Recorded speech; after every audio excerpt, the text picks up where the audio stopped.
ரோபோலிக்ஸ் பகுதிக்கு உங்களை வரவேற்கிறோம் நேயர்களே. வணக்கம் ரோபோ. வணக்கம் விக்ரம். என்னுடைய ஏஜென்ட்டுகள் சொன்ன மாதிரியே போராட்டங்கள் தீவிரமாயிடுச்சு பாத்தியா? ஆமாம், உன்னோட ஏஜென்ட்டுகள் தான் தகவல்களையும் பின்னணிகளையும் முன்கூட்டியே தெளிவாக சொல்லிடுறாங்களே. அதனால் விஷயம் தெளிவாக வெளிச்சத்துக்கு வந்துடுது.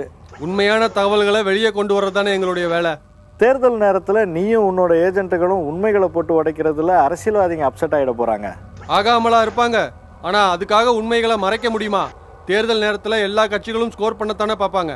சரி ரோபோ, எதிர்கட்சிகளோட இந்த மாதிரியான பிரச்சனைகளை எதிர்கொள்ள ஆளுங்கட்சி என்ன செய்ய போகுதான்? அதான் ஒவ்வொன்றா அறிவிச்சுக்கிட்டே இருக்காங்களே.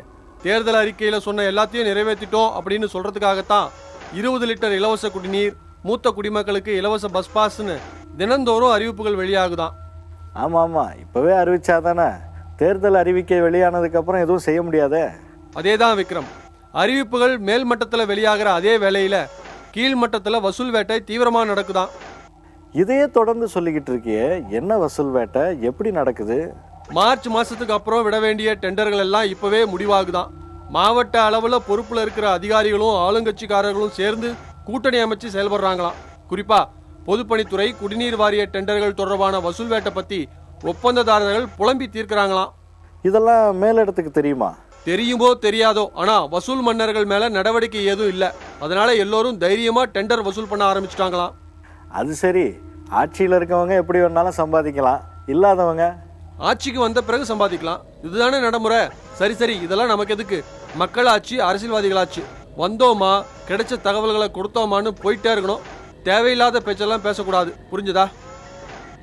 நல்லா புரிஞ்சுது ரோபோ. மிச்ச தகவல்களை நாளைக்கு பார்க்கலாம். நாளைக்கு பார்க்கறதுக்கு முன்னாடி கடைசியாக வந்த ஒரு சின்ன தகவலை மட்டும் சொல்லிட்டு போயிடுறேன். ஆஹா, அதுக்கு என்ன, தாராளமாக சொல்லு ரோபோ. முரசு தாமரை பக்கம் போகிறதுக்கு ஏறக்குறைய தயாராகிடுச்சான்.